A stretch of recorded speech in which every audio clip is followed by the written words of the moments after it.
Boat life all I've ever known. Served Joseph 30 years or so. A good captain. My order's a good un. Knows what she wants. She'll make a good captain one day. I ain't a captain. I don't tell others what to do. Just do what I know to do. Heinrich. Good lad. Lost right now. Friends seem same. They'll find their way. How it goes on the river. How it goes. This is Red Moon role-playing. A couple more days pass as the Barey finally begins to moor back in the little village of Wisebrook. Wisebrook appears as you left it. Once again, it's a small little fishing village on the way down the canal. Simple folk here. Nothing looks amiss as your boat begins to draw into that dock. The journey has been uneventful over the last 2 days. Rena hasn't been too talkative to you, Kruger, but that's mainly been because she still needed a bit of time to recover, it seems. But she seems to be getting better, so that's a good thing. As for you, Heinrich, your conversations with Joseph turned out to be much more simple than you imagined. Far from throwing you off the boat when you revealed a little bit of the truth of what's really been going on, he was actually keen to continue assisting you in any way he could. Walder did give you a little "I knew it" speech a few days ago, but also seems a lot happier now. Whether or not this makes you happy, of course, is up to you. And as for you, Sigfreda, well, you've had some time to dress Kruger's wounds. The burn does seem to be easing off very nicely, and you think he'll make a full recovery from the magical attack he suffered. In short, things have been going well, it seems, as you come to Wisebrook. As you dock, Joseph does begin unloading some cargo. There was a reason you were docking here after all. A few simple trades. And you'll even notice Kruger, one of the dockmen, is of course a dockman you recognise. It was one of the people in that tavern who was going to do something that evening when you left. You notice him look at you, kind of cast his eyes down very quickly, and very quickly try and avoid your gaze, get the job done and get out of there. Are you going to do anything about that, do you think? Or will you leave it be? That is suspicious to say the least. I think I will at first just pretend that I haven't really noticed the man, aside from the passing glance I might have given him. But once I feel like he's no longer observing me, I might actually try to shadow him a bit and see what he's actually up to. See if he might be headed off to report to someone, perhaps, that we have been spotted, if he's still employed by the folks who were after us previously. Of course. Is anyone else going to do anything today in the village of Wisebrook? You're only going to be here for the day. Joseph wants to set off as soon as possible, but there is a time to do something in the town, if you so wish. In the vain hope that they might have a Physicians Guild representative, I would like to check in the village hall and see if they have any kind of medicant, physician, doctor, or the like that might be able to support my petition to join the guild. You make your way into the centre of town, but find that sadly there is no official Physicians Guild here in Wisebrook. It is simply too small. Do they have a pharmacy or herbalist or anything like that? You are told there is one woman who does that sort of thing. A wise woman? Not so much a wise woman, more someone who calls themselves a doctor and a pharmacist. Their house is just due east of the town, a couple of minutes from the main wall, they think. That it be. Well, in that case, that's where I will go. I will head to this doctor's hut and see if I can at least replenish some medical supplies. You will indeed. And you'll be looking around, making your way just a little out of Wisebrook, and be very confused when the directions you were given lead you to a burnt-out hovel. Is there a neighbour or any peasants passing by, dragging dung carts, that kind of thing? Yes. Excuse me. Oh, aye, miss. Good day to you, Sigma. Bless you. What can I do for you? Yes, what happened to this house? Oh, terrible, terrible. A big fire. What was it? Apparently last night. We just managed to get it out. I mean, what caused this fire? Was anyone hurt? I don't reckon Miss Clankston was home, so no. Oh. Has there been trouble here that caused this fire? Is it arson? Well, I don't know. You ask me. It was the mutants. He sort of lowers his tone very suspiciously. I mean, I think the official guard, they were saying some bandits in the night came by. No one actually saw what happened, but you mark my words, it's the bloody mutants. And and just in time for this new proclamation. But don't tell anyone. I didn't say mutants. They do have a reputation for this kind of thing. You should stay wary and stay indoors at night time. Aye, I do, miss, I do, as should you. But yep, no, if you were looking for Miss Claxton, I reckon, I think she had her stuff, she was heading to the docks. Is she the doctor? Well, I suppose you could call her a doctor. Yes, she doesn't like to be called a doctor, though. Prefers the term pharmacist or alchemist or something, I don't know. She helps a few people out. Poor her, she was literally just at the Schaffenfest. Well, actually, maybe not poor her, because that means she wasn't in the fire, I suppose. Well, I suppose, fortune smiles on her in one respect. In that case, I'll try and catch up with her there. I'll give him a copper.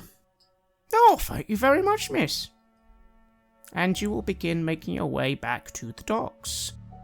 Kruger, you wait a little and begin shadowing this man. It's ridiculously easy. You don't need to roll. You could shadow this man for eternity. You see him heading to that tavern. The tavern you went to. And he meets up with the same bunch of people, minus one person, of course, and seems to be having a drink with them. This has already taken you a few hours to do. You can continue to pursue this, but you are aware that eventually you're expected back at the boat. Indeed. I'll try to overhear what they're saying in their conversation. Are they discussing anything that may be related to us or otherwise suspicious, or is it simply just friends having a good time?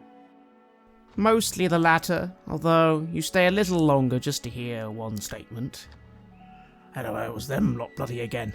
Oh crap, did they see you? No, they didn't. Oh good, just keep your head down and just let's just, hopefully they won't be here long. Yeah, exactly. Yeah, don't want to get in trouble with them. No. I think to myself that is interesting.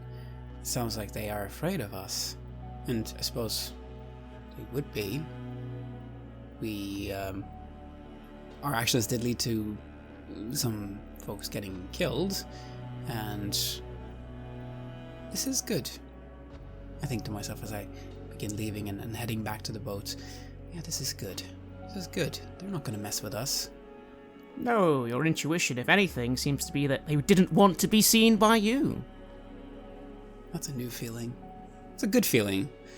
And also, I think I might be able to get used to this. On your way back to the boat, is there anything you'd like to do in Weisenbrook? Well, the experience where I got my injury did convince me that I needed to pack a little bit more of a punch when it comes to my weapons. The short bow that I have it's not going to do. So I have instead decided to procure a crossbow. I need something that can really penetrate armor and take down an enemy quickly. It doesn't matter if I have to spend a little bit of time reloading after that. That's all right. I can keep away, but I definitely need more than what I had in that battle, because the enemies are just going to get more and more dangerous as we continue our journey. That much I have a feeling. Indeed. Luckily for you, while Weisbrook is a small place, it does indeed have a blacksmith in Boa, and you are able to find a standard issue crossbow. Nothing special, of course, but you pay the correct price for it, and you are now the proud owner of a crossbow. You were even given some ammunition as part of the price. That's lovely. This is good. I will need to familiarize myself with the weapon and the reload mechanic and how to keep this weapon in good shape. It will require some practice, but luckily, in your younger days, you were actually occasionally allowed a crossbow. Not to own one, of course, but to have a go on one. Long time ago, though. Long time ago. Yeah, well, once you learn something, certain things like this, I suppose, you never forget. Heinrich, what of yourself? Both Sigfreda and Kruger seem to have some business, and off they went, but what about you? Is this town large enough to have an armorer? Someone selling firearms? A black powder smith? It is, although, as you say you're about to go and look for a powdersmith to Joseph, he does remark, Aye, lad, what are you looking to buy there? Well, I've had enough adventures at close range these days. I was looking for something with a little more punch, heft, something that strikes with a bit of thunder. Now, hang on a minute, lad. Before you go gallivanting off and spending good coin, come up to my cabin quick. Well, who am I to tell my uncle no? I will follow him, of course. He goes up to his cabin. Again, you've been here before. It's a rather Spartan place, really, other than a few little keepsakes Joseph likes to keep hold of. He goes to an old chest, takes out a key, unlocks the chest, begins rummaging through a whole bunch of random miscellany before pulling out an old, reasonably lethal-looking pistol. He hands it to you. Honestly, I'd be meaning to buy some ammunition, because I have run out for that, lad, but, my crossbow, I prefer my crossbow, and now that you've been honest with me and told me that you're going around gallivanting, hunting down all sorts of ne'er-do-wells, well, maybe you'd be better holding on to this for the time being.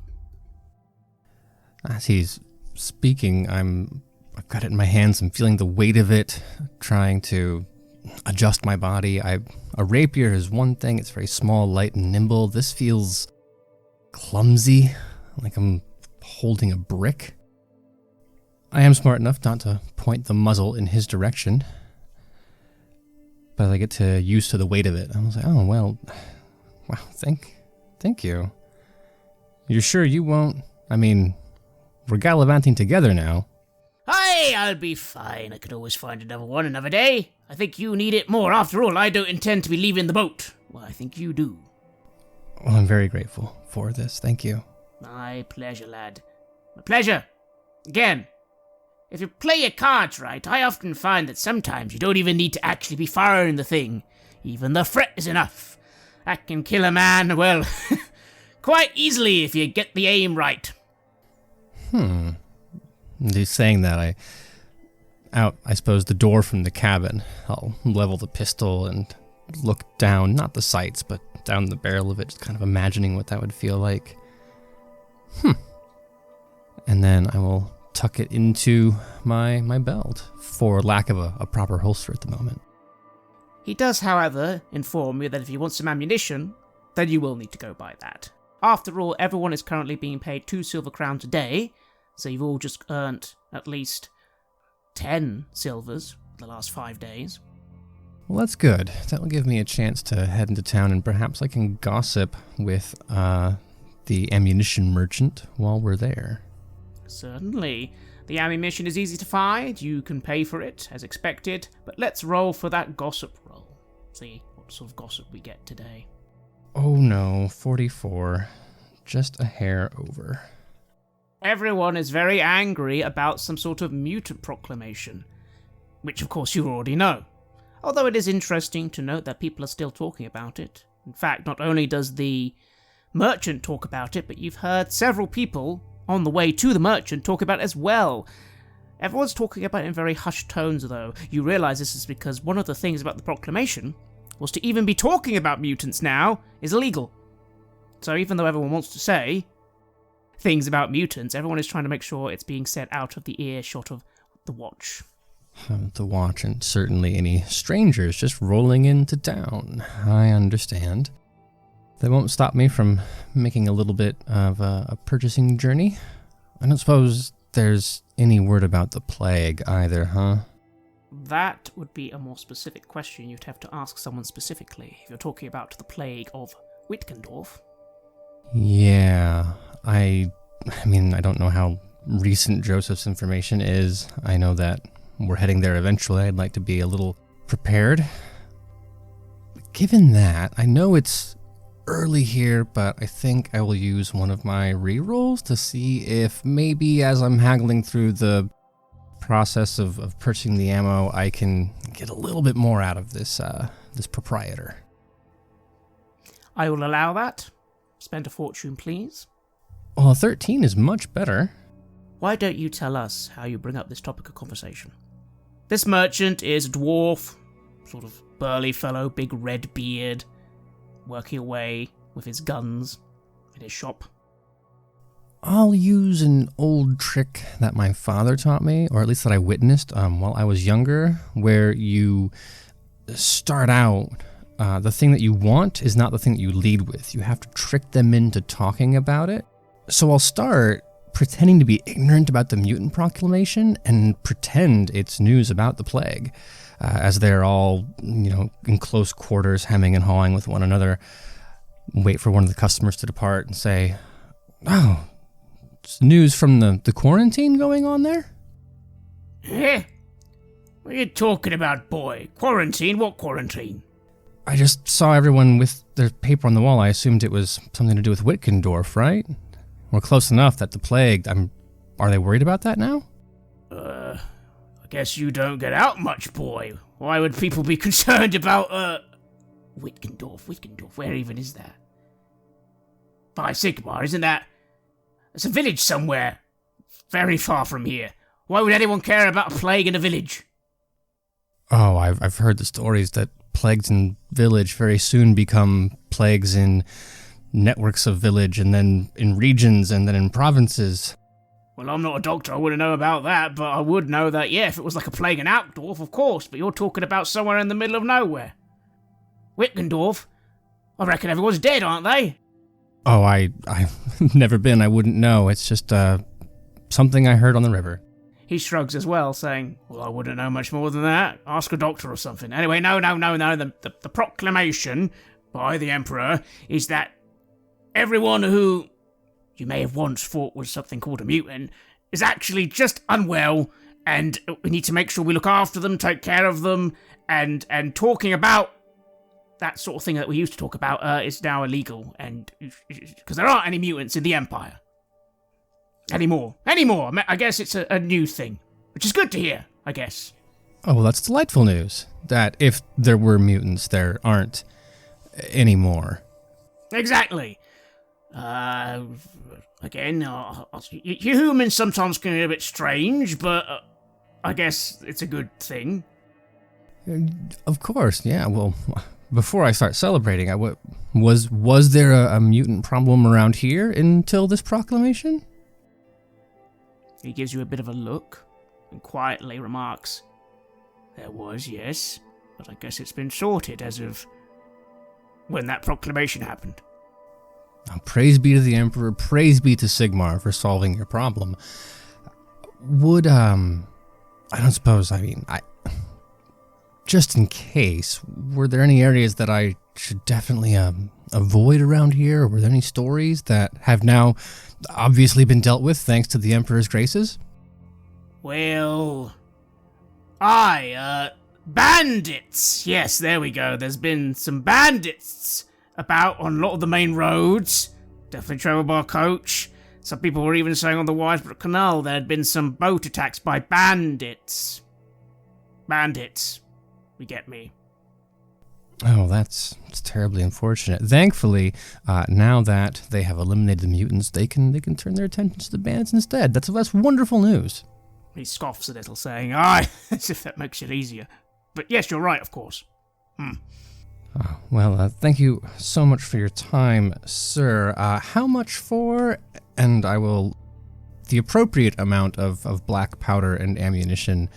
I will try to suss that out and make a purchase. Indeed, and you're able to purchase it at the standard rate, and the dwarf is thankful for your service. And so, all three of you will, 3 or 4 hours later, finally begin returning back to the Barey, ready to depart.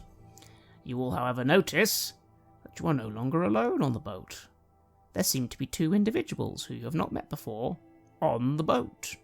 One of these individuals is a woman, a human woman, seems to be in her late 40s, black curly hair, slightly dark tan skin, wearing reasonable traveller's clothing, and they seem to have had with them a donkey, although the donkey isn't joining you apparently, which they're unloading. A bunch of crates and sacks, some chests. One of the chests looks slightly burnt. You will notice, Sigfreda, as you're stepping on the boat, that one of the sacks kind of spills open for a moment and it's full of books. You recognise several of the titles. Ooh, my eyes widen. Indeed. Several copies of Heuschober, Anatomy of the Body. Who doesn't own a copy? And a couple of other bestiaries. One alchemy text, various herbs. You've read these before. Yeah, but it's always fun to revisit the classics. Indeed. And that woman is busying herself trying to collect these belongings onto the boat. Oh, I'll run up to her. Oh, please let me help. Oh, hello, my dear. Please don't. Are you part of the crew of the boat? Well, more or less, half crew, half passenger. My name's Sigfreda. I'm a physician, more or less. Oh, physician, more or less. Oh, a pleasure to meet you, Elvira Kleinston. I assume you are the erstwhile doctor of this settlement. Oh, no longer, I'm afraid. I've had a bit of a unfortunate accident occur while I was at the Schaffenfest, and Yes, we must speak about that once we're underway. I'm just admiring your book collection. I know not that you intended to put it on display. Here you go, I pass her the book on herbalism. I'm sure you know that's a keystone in any physician's training. Definitely is, actually. Physician, you said? Oh, maybe we can have a conversation. I confess, while I have been trained as a doctor, I consider myself more an apothecary and a pharmacist these days. Oh, well, equally as important. Likewise, much of my training was involving medicines, although I have to say, and I'm excitedly, almost giddy, as if juvenile again, speaking to someone who shares an interest for the first time. It's when I was learning all about medicines, honestly, you couldn't keep my hand away from the blade. I was always more drawn to anatomy, I suppose, and surgeries. But that's not to say I don't find medicines interesting. I would love to be able to discuss them with someone literate. You have no idea how long we have been travelling, and to my knowledge, the reading capabilities of the rest of the crew and my friends are... Sometimes it's tiring to be the only reader, is my point. Oh dear, I do see what you mean. Well, I suppose we'll have a bit of a chat then. I'm on the boat till Altdorf, at least. Not really what I wanted. But, well, when your home is burnt to the ground, you have to take opportunities where you can. Are you seeking employment there? I actually might already have employment there. Again, not really something I wanted, but again, circumstances have meant I don't really have a choice. Better to have a job somewhere you don't like than be homeless. Oh, something I can most certainly relate to. Well, as I say, my name's Sigfreda, forgetting that I've already introduced myself, and I put my hand out. The woman smiles and does shake your hand. And I lean in and say, "Don't worry, I believe in the modern schools of hygiene. I washed them once today already." Oh, well, that's good to hear. I'm afraid some of my belongings are a bit still covered in soot. I'll have to disinfect them later. Oh, I've so far, no school of medicine yet has convinced me that soot is anything but an antiseptic. Let's get your belongings stowed away, and I will trail behind her like a faithful puppy. Indeed you shall. Meanwhile, Heinrich, the other guest is very different. They are not You're not entirely sure what their age is, although, again, they do seem to be a woman, maybe 30s. They are covered head to toe in thick leather armour, and have a long black travelling cloak, hooded. They also have a pair of pistols at their side. They have a few satchels, and you think there's something hanging around their neck, some sort of amulet or emblem of some kind. They do not seem to wish to speak to anyone. They're just sort of sitting on the boat, and if you inquire from Joseph who they are, he will say, "Oh, I don't really know. Stragoff, I think she gave her name. Just was passage to Altdorf. Looks quite fearsome, but maybe a mercenary of some kind would be my guess." Quite heavily armed for a simple traveller. Aye, 2 pistols, bloody hell. They cost a lot to maintain those things. And the armor's not so bad either. Indeed. Anyway, what can I say? I know I don't normally do passengers, but considering we might be doing a detour or two, I thought a few extra coin is fine. Oh, so don't worry. While you were gone, the bodies have seen their way to Blessed Moor. It won't be a problem anymore. Oh, praise be. Sigfreda will not be pleased, but perhaps relieved. Oh, so got a nice official salvage license, so we don't need to worry about that. And he presents you with a paper. You can read a little, you know what it is. It's a paper just in case anyone checks that cargo you now have, just to make sure you haven't just stolen it. That is an official signed document implying this is salvage. Oh, no, I imagine that being a riverman, there are maybe 4 or 5 words I've learned to read, and salvage license is 2 of those. Indeed. So, you have these 2 strangers on the boat. Sigfreda's quite happy with one of them. The other seems quite happy to keep themselves. Your boat sets off. What do the 3 of you do? I will pester Elvira until she makes it quite clear that she doesn't want to be bothered anymore. I'm not trying to get on her nerves. I am genuinely enthused by the fact that there is someone I can relate to in a academic sense. Then you shall do that, and find that she is not bothered at all. In fact, this woman is quite happy to speak with you. Oh, joy be unconfined. Freedom at last. I tell her then, I build it up. I'm not too dissimilar to Heinrich in the idea of you don't want to lead with the thing you want. You don't want to lead with your strongest story, certainly. And so I'm going to build up to her asking me. I want to angle it so that she asks me, what is the most risky surgery you performed or interesting practice you've participated in, just so I can tell her all about the meatball surgery that that was witnessed and practiced not a handful of days ago. And I swear to Sigmar, to Cleo, and all the other gods that this happened and he survived. Your conversation will take you into the long hours of the evening. Anyone else doing anything in particular before we continue?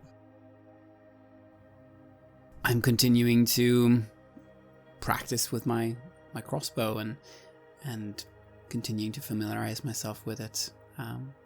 It's interesting. I feel like I'm making progress. This is good. As you're practicing, Rena pops her head up, sort of watches you for a bit. Getting back into using a crossbow, is you? I can finally afford one. This one is just mine. Fancy. Making yourself some coin, then. Thanks for convincing this lot that it was all right to drop me off in Wittgendorf. It's appreciated. Hey, we go back to the beginning, of course. Anything for my friends. What's your angle, then, with this lot?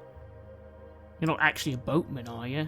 What's happening here, really? They seem like a good crew.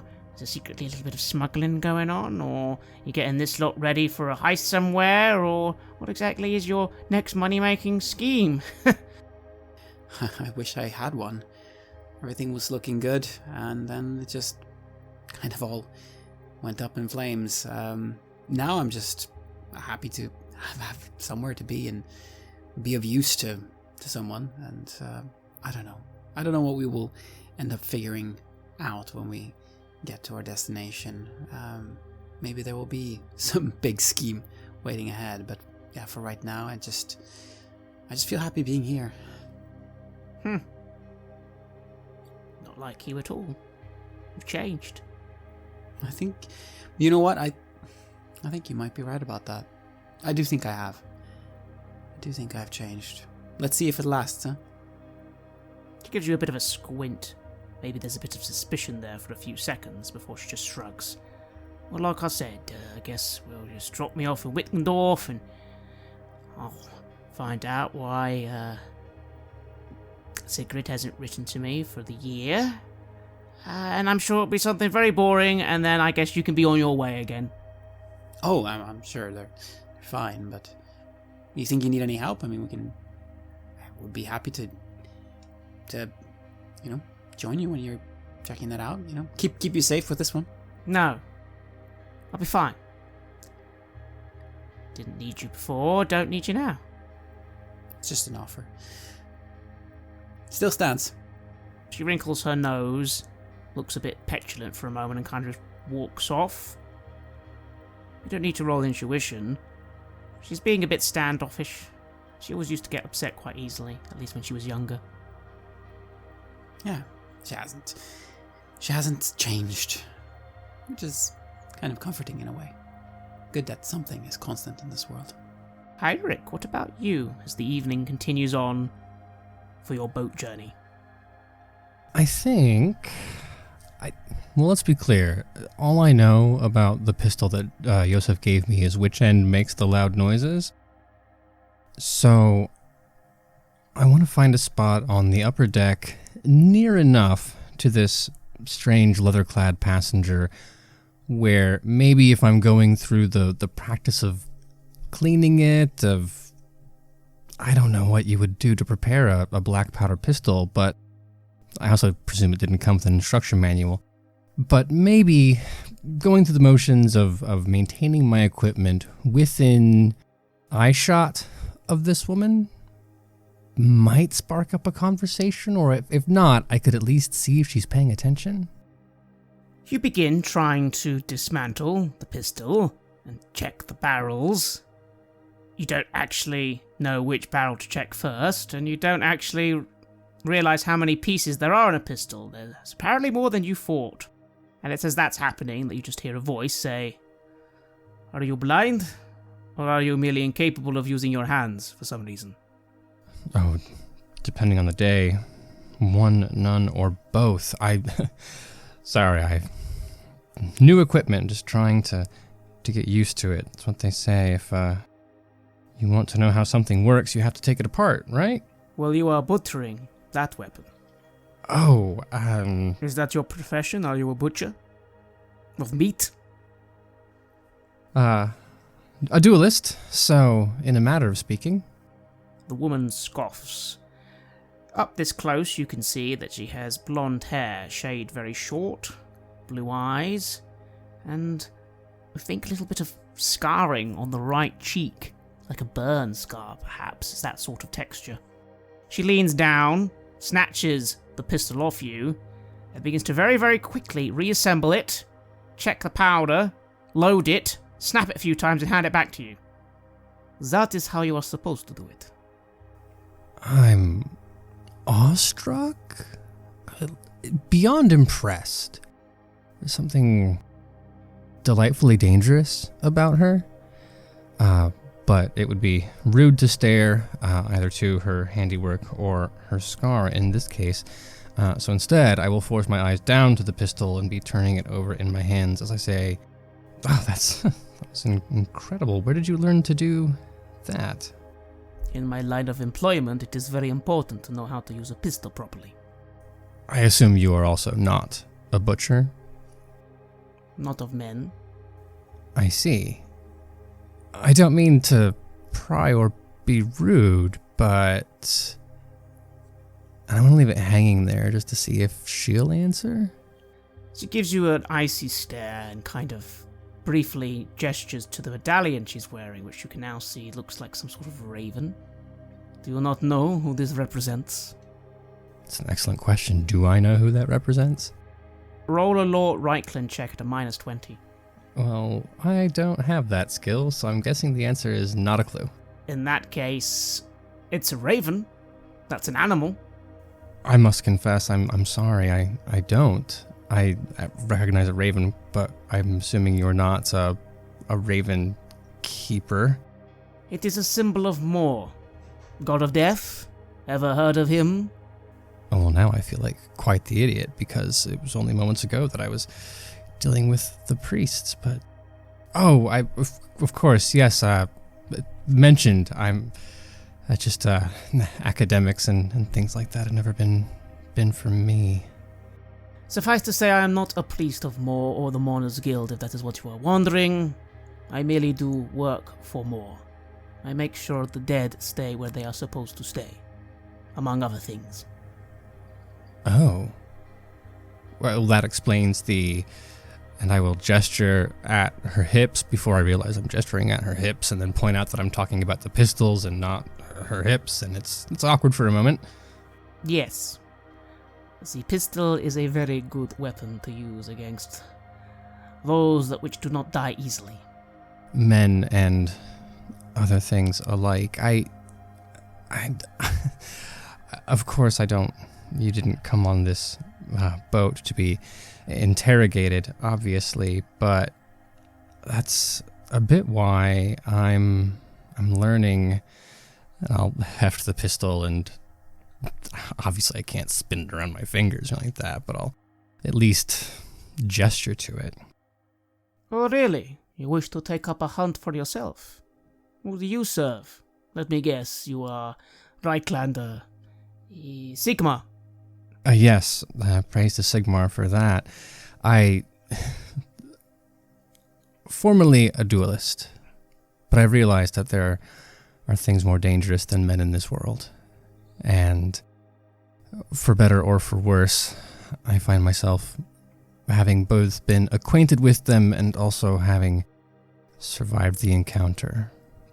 But only just, and I thought this is the first step to improving the odds of survival, right? That is certainly true. Well, good luck to you then. You're going to need more than just a good gun, but to even take up the hunt in the first place is always a good start. I don't suppose you'd be so kind as to share a bit of your knowledge, perhaps over a meal? You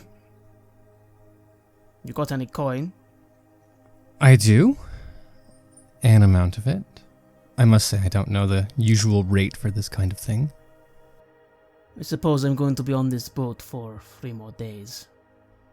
A couple of silvers should do it. Sure, I can show you how to shoot a gun. Tell you some other things that might be of use to you. I would be most grateful. A reasonable price. Eureka. Heinrich. A pleasure. Eureka Strogoff, and she gives you just a nod, and it seems that you have managed to reach some sort of accord. Granted, it will be for payment, but maybe this woman can teach you a few things over the next few days, if you are willing to learn. I most certainly am. 2 silvers is to steal at twice the price to learn how to deal with anything that doesn't know how to stay dead. Well, you'll actually learn she meant 2 silvers a day, but that's alright, you were being paid 2 silvers a day just to be on the boat. Well, then I'm glad the pistol was free. Meanwhile, just before the night comes to a close, Sigfreda, you have been conversing with this Elvira for some time, before finally she raises an eyebrow. Forgive me, my dear, but you said earlier a physician of sorts. You sound more than a physician of sorts. What did you mean exactly? Well, I've still yet to get my guild recognition, Elvira. I've obviously... I was trained by a member of the guild, but sadly he passed before he could, in a similar way to, I guess, your surgery or apothecary and house burning down, it rather took my future with it. And so I was out on the road without a sponsor. And although I came to enjoy the Schaffenfest in a manner of speaking, I never really had the opportunity, given all the chaos, and I say that with a lowercase c, raging in Bogenhafen. There was never really the opportunity to petition the guild and have them judge me worthy or not. And I'm essentially waiting until I can get to a guild house where I can prove my mettle. So I'm a physician in practice, if not on paper. I'm sorry, that's surprising. Your knowledge and what you have told me this evening seems far-reaching an apprenticeship. But wait, that your original patron, he gave you no recommendations? He didn't... Where were you taught? Was it in Altdorf University, or... Oh, no, it was purely in his surgery, and he was something of an apothecary, much like yourself. But more than that, if I can... And I look down. If I can speak plainly, he was a vile man, prone to abuses, and not what one might seek out of a mentor. I think he would have kept me in the role of apprentice for as long as he could, had he not suffered an untimely demise, and maybe it is fate that has drawn me to you and to this current path so that I can explain this now.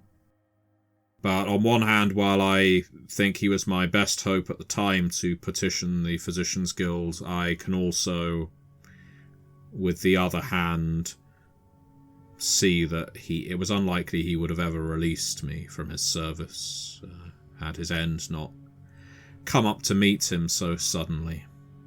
Well, that is all terrible to hear, my dear. Oh, not too terrible. I mean, as I say, he was a vile man.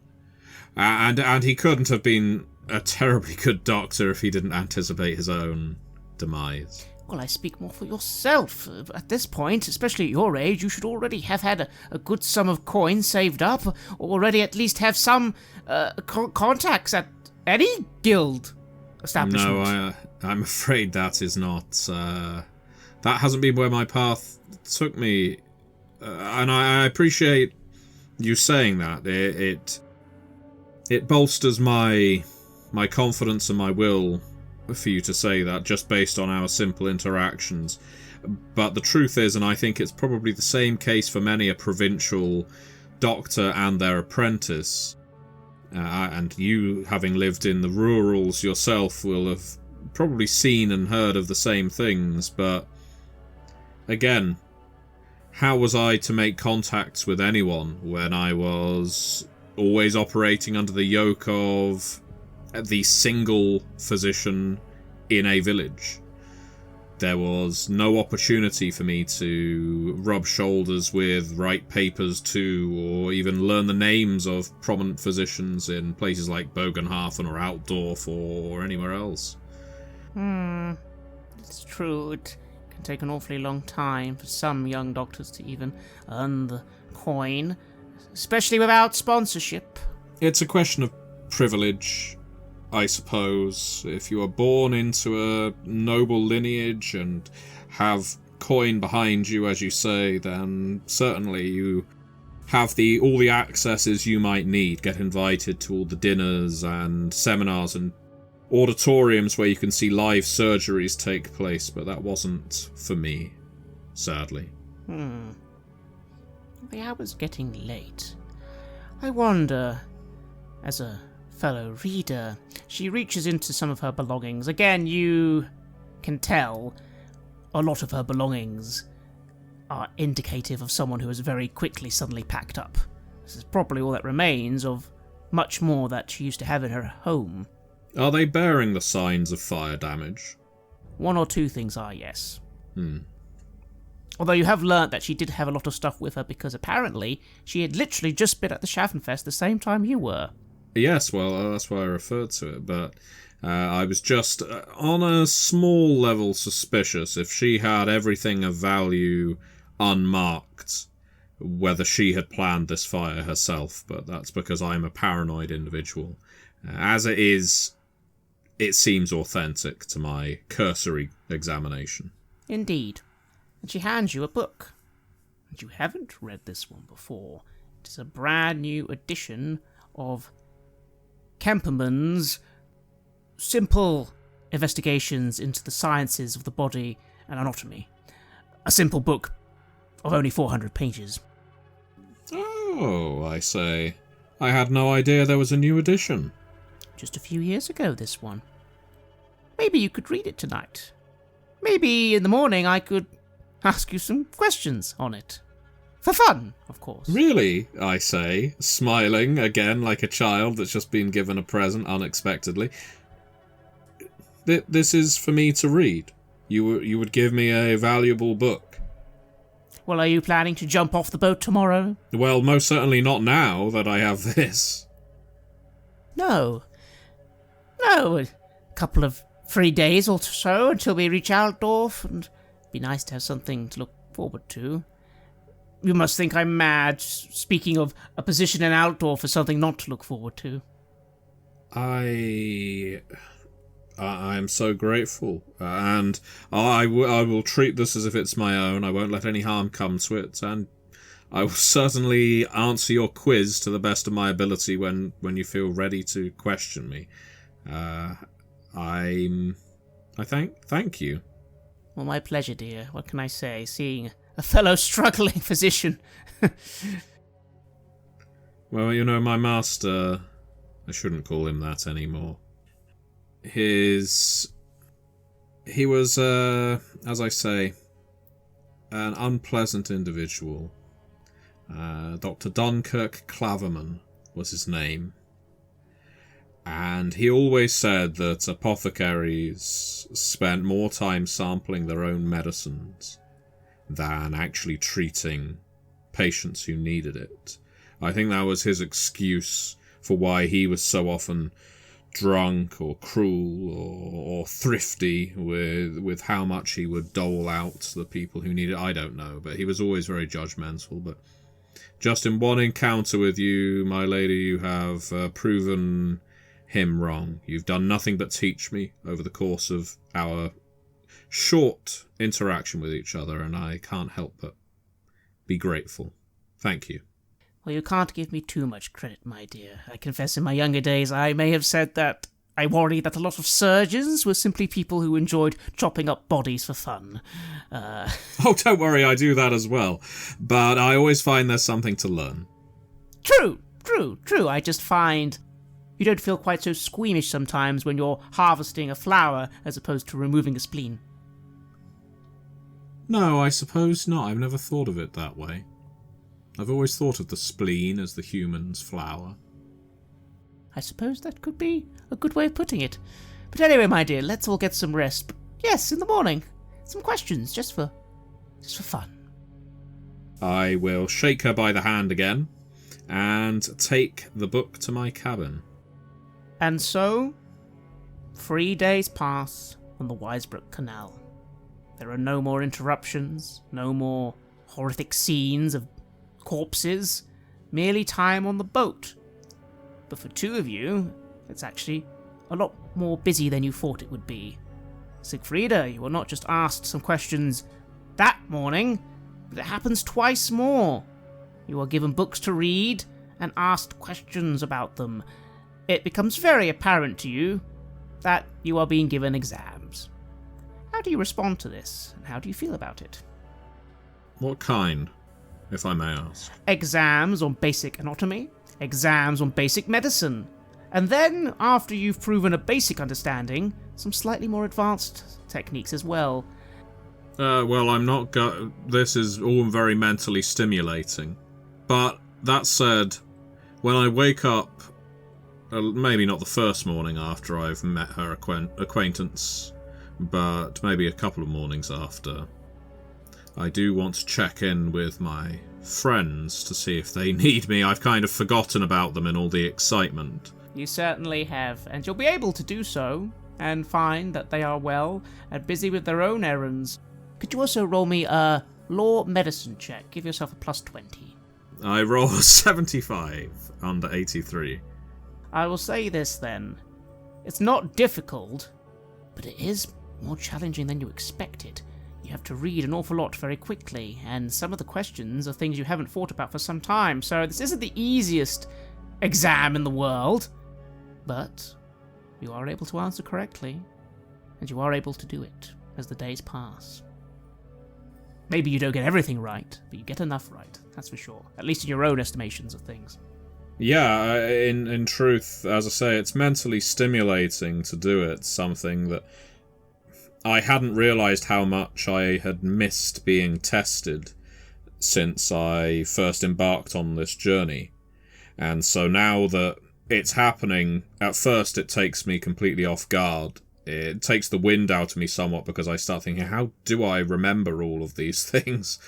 Revision is a trained skill, and it's something you need to keep in practice. You can't just put your eyes on something and immediately start remembering it and applying it. And so at first I imagine these exams, I'm probably not at my best. But as the time goes on and I apply myself more and remember some old techniques, things start clicking into place again. And I'm delivering each set of results with, I wouldn't say a smug look, but a confident look upon my face. And I say, I hope this is still interesting for you, Elvira. I would hate to be boring you. My dear, I am most entertained. I was expecting this to be a very morose journey where I lamented losing my home that I've lived in for the last 20 years to a sudden fire.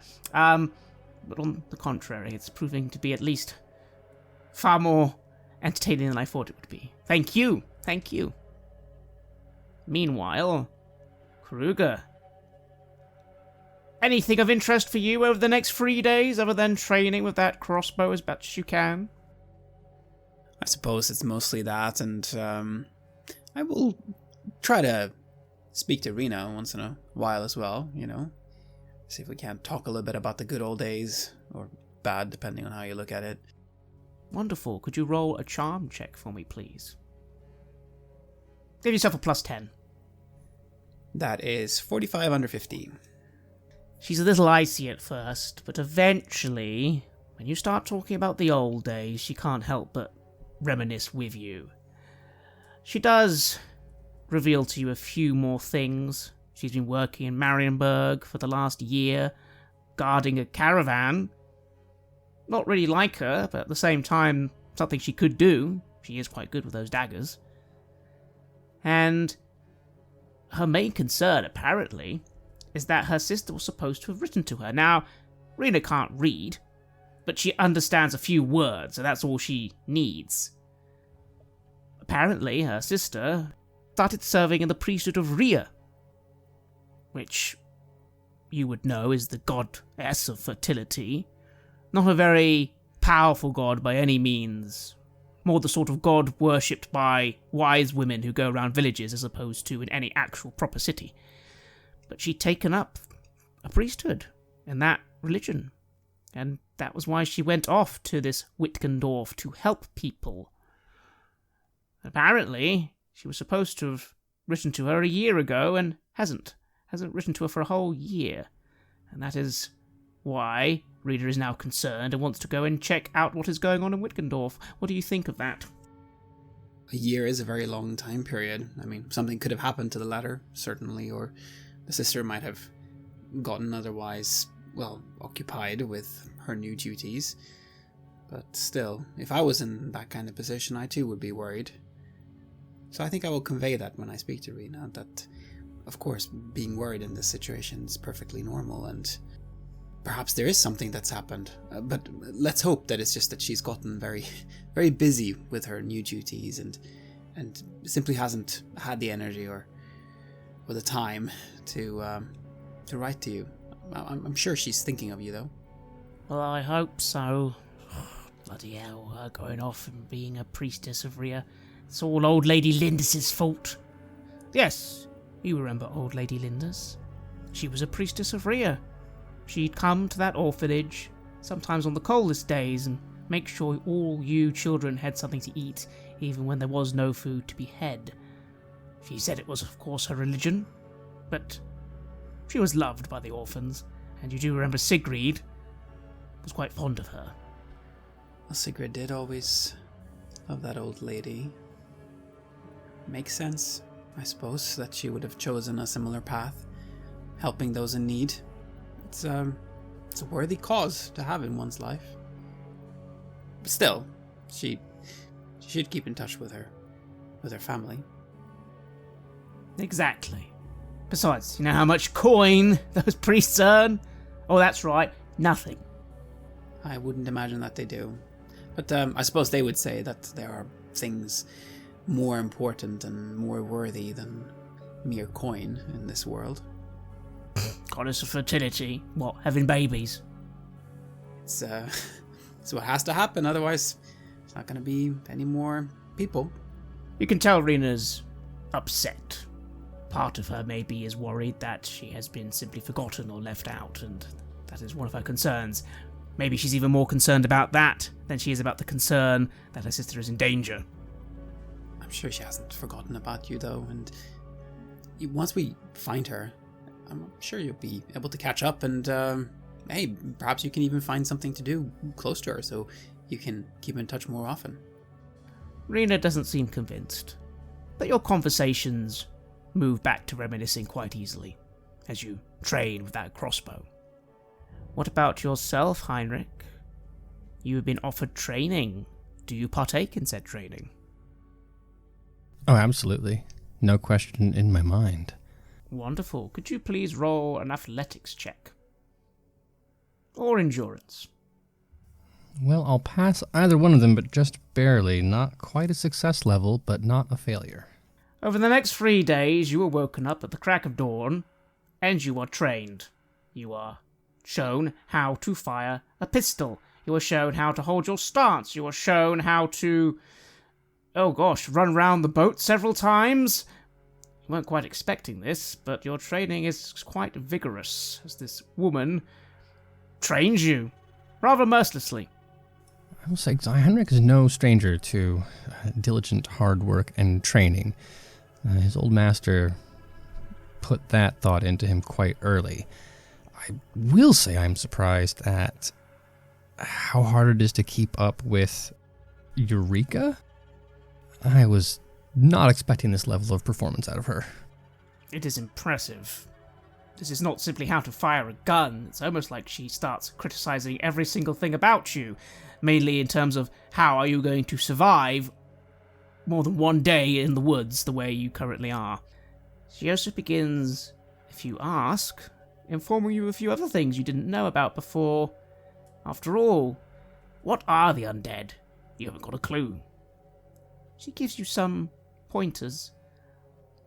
Largely, they are living corpses, normally animated by necromancy. This is something she stands against a great deal. That makes sense. The whole religion of Moor is extremely anti-undead and anti-necromancy. The dead are supposed to stay in the ground and pass on to the afterlife, not be risen again as servants, and so on. Every single ounce of attention that Heinrich has at his disposal, which, let's be clear, is not as much as some of the other people on this boat, he nevertheless devotes to this. It cannot be understated how seriously he is taking the project of learning a new skill set. Indeed. And you persevere. She swears a few times at your performance, sometimes in Imperial, sometimes in the language you don't know. You, of course, learn she is from Kislev, and that is why she speaks a different language. Kislev, to the north, said to be a very cold country, and full of an awful lot of dour, hard-working individuals who fight chaos every single day. At least that's what local gossip says. And bears. And bears, yes.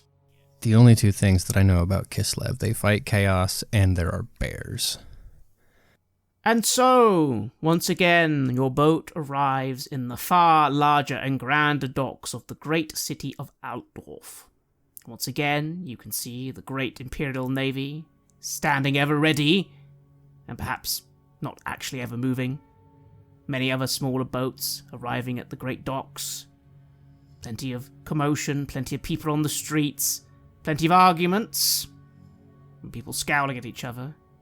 And again, a strange sense of anxiousness as you're here. Joseph doesn't want to stay long, so you're not going to stay long, but he does permit you to say farewell to your new friends. Sigfreda, just before you got to the docks, Elvira arrived at your chambers, knocked on the door and waited. What did you do? Well, I quickly, as I know we're coming to shore, I will wrap up her book, make sure there's no scuff marks or anything like that, and open the door. I suppose, well, I just pretty much thrust the book back at her. Thank you. Thank you so much. My pleasure. What can I say? You passed pretty much all those tests with flying colours. Maybe I will become an apothecary yet. You may. I have a little present for you. She hands you a parchment. The parchment is currently sealed with a very impressive-looking red wax symbol. I will examine the symbol. It is the symbol of the Physicians Guild. At least one of the most common ones. I'm fairly confident I know what this is, I say, holding it. It might not be quite what you think, but have a guess. You know, a good physician should probably examine the evidence before they start supposing diagnoses, so why don't I just open it? Would it be embarrassing to you if I opened it in your presence? Well, no, but you might not want to break the seal just yet, not until you get to a physician's hall. In Camperbad, for example. This is for me to deliver, then? Yes. Ah, I see. Well, in that case, I will leave it I'm guessing, then, if I might be so bold as to assume this is a letter of recommendation. Better than that, my dear. It's a letter of sponsorship. I will resist every urge in my body to rush up to her and give her a big hug. Because I know that isn't the way doctors or physicians or the like interact with each other. Far too great a likelihood of passing on communicable diseases. So I will half bow, half curtsy, then go for another handshake. And then give her a hug anyway. Now, it's... I heard you're heading to Camperbad. I happen to know a doctor there, Dr. Kissner, who owes me a favour or two, so that, combined with my sponsorship, we should be able to mean I don't have to pay too much, and, well, the rest will be up to you when you become a member of the guild. There are only so many times I can say thank you. All I wish... Not that I would do anything differently to get where I am today, is that those childhood years that I spent, I wish I had been studying under someone like you for that long, because these few days have been nothing short of joyous to me. Thank you so much, and I will guard this with my life. For a moment, there's a flash of something behind her eyes. Something unpleasant. Not anger, but shame, or something like that. Just for a second or two, when you mention how you'd wish you trained under her in your younger days. And it goes away, and she simply says, my reputation is hardly flawless. I don't think you'd have wanted to have been trained by me in my younger days, no. But that's all in the past. To the future, and that's why I wish you luck, Sigfreda. I want you to have a good future. It would please me. Well, having done all of the thanks and having bowed and curtsied and hugged and everything else, all I can really do is smile now and say, well, I hope that Altdorf... I can't even remember, where are we? I hope that your path takes you to everything you richly deserve, Elvira, and that we stay in touch. I didn't really want to come back to Altdorf, but here I am. And yes, if you are in Altdorf ever again, well, perhaps we'll meet again. Till then, I'm afraid I need to be going. Got some important people to see today. Oh dear. You didn't say who you were going to be working for. I actually can't tell you that yet. Not yet. When it's all official, I think I'm allowed to speak about it. Well, when I reach Kemperbad, I will enlist a messenger to find you here so that we might renew our communication. That would make me happy. Until then, Sigma, bless you, Sigfreda, and good luck in Kemperbad, and then good luck with the rest of your career. I hope it'll be a successful one. Again, don't worry about those fees. They'll know where to find me, and I think I'll be able to pay them quite easily. Don't forget, you'll have to pay a little as well every now and again. All official work you do at every town. The guild does need its cut. Of course, and may Cleo bless you and keep your herb garden fresh. And with that, Elvira Kleinston departs the boat. Heinrich, perhaps your parting is not quite as emotional, but you are given a firm nod by this woman. Well, I think maybe you will be able to actually do something with that pistol and not just instantly shoot off your own hand, so that's a start. And I appreciate gratefully your assistance in avoiding the path of black powder accidents. And I will say, unlike Sigfreda, I 100% know that I'm not going to touch this woman. You certainly aren't. She gives you a bit of a steely look, begins stepping off the boat. I have a lot of work to do, not in Altdorf, but onwards from here. Necromancers never sleep. Quite literally, I hear. Just remember this. You do not really serve any of the gods, do you? In our conversations, I think you consider yourself a man of little faith. Am I wrong? No. No, you're not. That will have to change. There will come a time when you will need more than just faith in yourself. Especially when dealing with this nature of foe. I'll nod. Now isn't the moment for Heinrich to have a revelation of faith, but I do take her seriously enough that, as opposed to any other kind of proselytizing, I'll let this one sit a little closer to home than I might otherwise.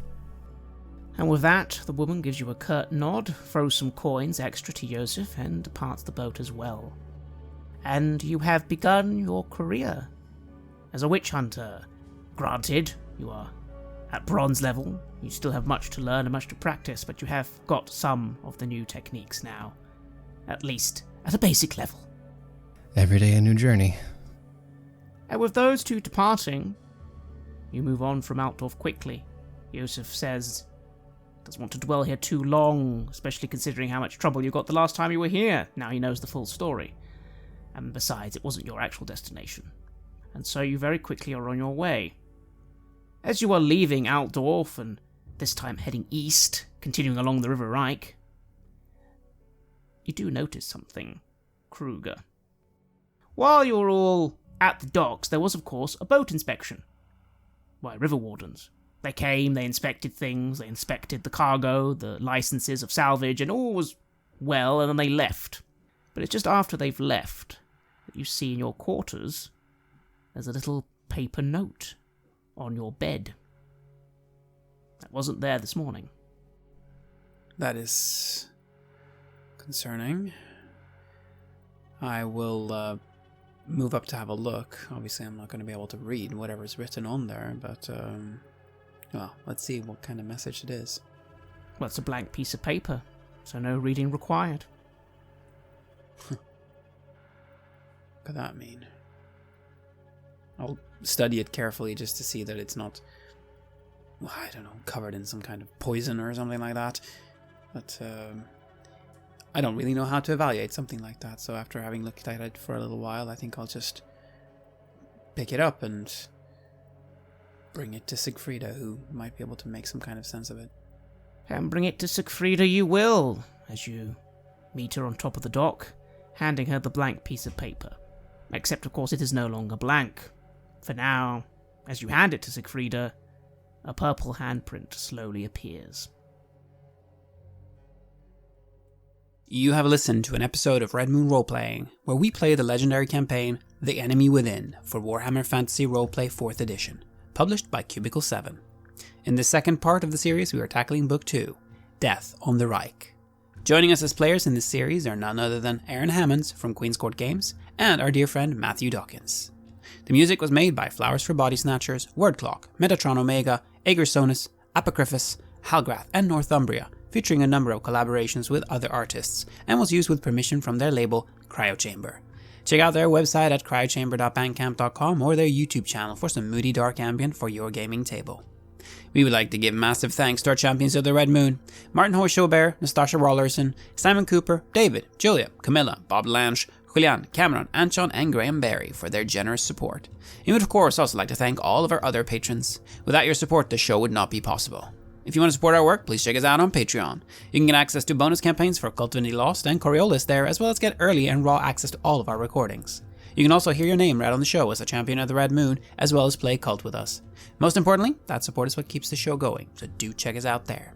Thank you again for listening, and remember, Skaven are definitely not real.